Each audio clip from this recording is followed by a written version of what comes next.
Dimitri, I'm sorry, I gotta take care of something up front. Nashville, if you need a strategy, Baker Group has more than one. Ward, that's for free. You get that, you can use it whenever. Okay, wasn't expecting that. Thank you. I was doing a deep dive in our archives earlier about you, trying to see where your career's taken you over the years. It's where I found that wonderful photo of you. The first scandal of the campaign, and Alex is in the back trying to figure out how we're ever going to recover from this. One thing that came up is the Lifeway deal. Yeah. We gave Lifeway millions of dollars to move from one part of town to the other. Or actually, I think it was within one part of town. We renamed a street for them. John Cooper, council, now the mayor, was, I think, the only person to vote no. He was sounding a little bit like you sound now, talking about the Titans. But you were helping shepherd that deal along. Do you regret working on deals like that during your term? No, and let's dig into what you just said. I mean, if you want to compare a few $1 million of infrastructure to create a brand new urban neighborhood and a street we've since renamed again for a pioneering civil rights leader, to investing $4 billion of taxpayer money across 30 years, I think we're not comparing apples to apples. So we were trying to do strategic things to create massive property tax efficiencies within the urban core. Think of it this way. The old Lifeway campus generated 0 property tax dollars, 0 across dozens of acres of downtown Nashville. Now, both of those sites are contributing enough money that whoever is elected mayor next should be able to pay for future needs on the basis of just the property tax efficiency of downtown Nashville. We have, and in large part because of that stewardship, we have 12% of the property tax revenues in the entire city are coming out of District 19. So would you support similar deals on the East Bank, for example, or in other neighborhoods as mayor? Well, so here's one of the things that concerns me, is some of the deals on the East Bank that have already been telegraphed in the Q&A with the Metro Council suggest that we're giving away things like tax increment finance proposals before we've even started. This is public land.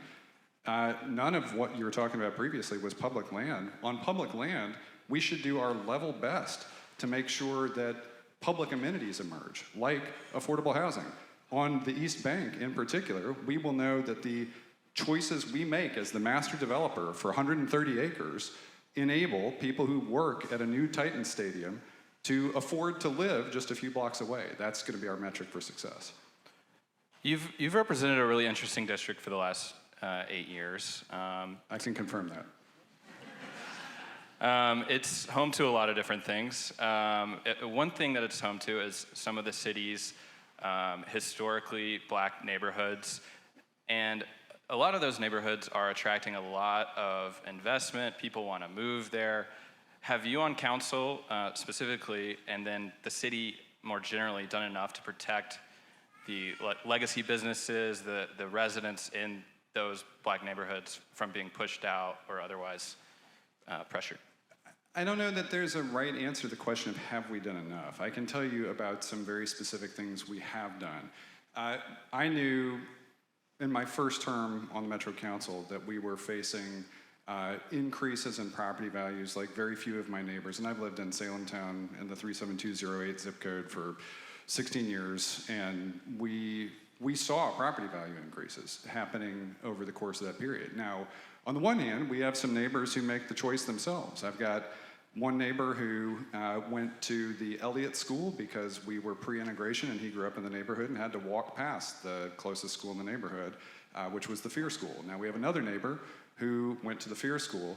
They both still are in the neighborhood, and we actually put up a protective marker and worked to get the Fear School building to be preserved because it was an incredible institution. You can go to the Civil Rights Room at the Nashville Public Library and see a photograph of one of the first integrated families, black family in North Nashville, walking to the Fear School and being basically attacked by people who were opposing integration. Now we've got all of that still in one single small residential neighborhood in Nashville. I'm very proud that they are still our neighbors. Now they are also, I mean, they will not sell their properties. You might remember too, after the tornado ripped through a good chunk of North Nashville, one of the most important things that Equity Alliance and other organizations did was this project called Don't Sell Out North, because they didn't want people to be lied to or have predatory speculation create investments in areas that are in there. We also, in knowing that those property values were going up, I sent out letters to everybody we could identify in District 19, and this is, I will not claim credit for this. I got this idea from Councilmember Colby Sledge, who did something very similar in District 17 and another quickly appreciating part of the city. We tried to identify people who own their homes, were over the age of 65, and could therefore participate in property tax relief through the trustee's office. We have a great program. I wish more people knew about it. I tried to work with the Berry administration to do more to maximize enrollment in that program. We worked with NOAA, a partner on the ground, to do canvassing. And as mayor, one of the things I'm absolutely committed to doing is using what I tried to do on a small scale effort as an individual council member to use data sets that are publicly available with age and income and combine those and actually systematically maximize enrollment in these property tax relief programs. That's part of how you move from did we do enough to we know we did much more. With caveats, you were a big supporter of the 2018 transit referendum, one of the salespeople of that. At the time, you said that we'd collected more input during the planning of that than for basically anything else. So, and then that ended up failing. You have the quote? I don't have the quote in front of me. Okay. I'm just checking your citations here. We can talk later. That transit referendum was defeated at the ballot box by a large margin. So what makes you think you could achieve a different outcome? So there are a couple of reasons. Anybody who was in Nashville in 2018 knows we had a massive breach of trust. I mean, you could almost feel trust in local government whoosh out of the room with the sad and sudden collapse of the Berry administration. There were a couple elements of that plan that gave me pause and were actually part of why I wasn't a jump up and down supporter of it on day one. In fact, when the Berry administration tried to kick off the campaign at the Nashville Farmers Market in District 19, which I represented then and still do, I did not commit to attending because I was not yet convinced that the plan contained elements, as a former Nashville MTA board member, were directly drawn from our strategic planning processes. It had a $1 billion tunnel under downtown that nobody had anticipated or talked about. It had a crazy overinvestment in light rail that I don't think was appropriate to a city with the limited density that Nashville has. And it also pushed our sales tax rate above 10%. All three of those elements were concerns I expressed to the Berry administration. But as we went forward, one of the reasons I became an ambassador was because look where we are now. 5 years later, I first rode a bus in Nashville 20 years ago. And the system has barely improved since then. I mean, we, over the past 8 years, have grown our operating capacity as a city, and you've heard other candidates talk about this. We started off as a $2 billion city. We are now a $3.2 billion city. And our transit budget for our entire transit system, serving a 700,000 person city at 500 square miles, is minuscule, especially when you do peer city comparisons. As mayor, I am committed to doing not only the near-term work plan, but when that transit referendum came up, I pushed the Berry administration. You can go look at a failed capital spending plan amendment I submitted because I wanted to do the walk and chew gum approach. Going forward, we'll apply the lessons learned. We're gonna focus on the things we know work, that are cost effective, that are visible, that are useful, and that are popular. And that's how we're gonna get to a majority of support from Nashvillians. Because don't forget this, almost 50,000 Nashvillians showed up to vote yes, despite the concerns I had and so many other Nashvillians had. We'll address those concerns, and we're gonna go find 25,000 more people, and we will build a transit system befitting a top 25 American city. You were among the council members who called for former Police Chief Anderson's ouster. Do you think John Drake, his successor, has done a good job? Do you want him to stick around?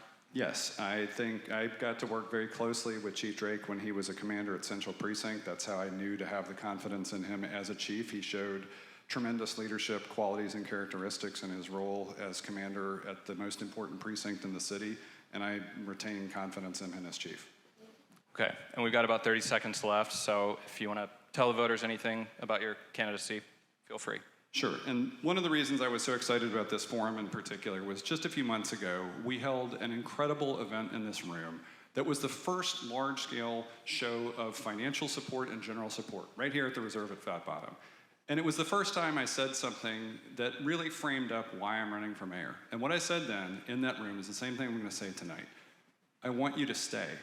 It has become increasingly difficult through state interference and cost of living and quality of life challenges for people to stay. As mayor, I'm going to use the full power of the mayor's office to invest in us, and I mean it the same as I did that night. I want you to stay. I'd love to earn your vote. My name is Freddie O'Connell. Thank you so much. Thank you.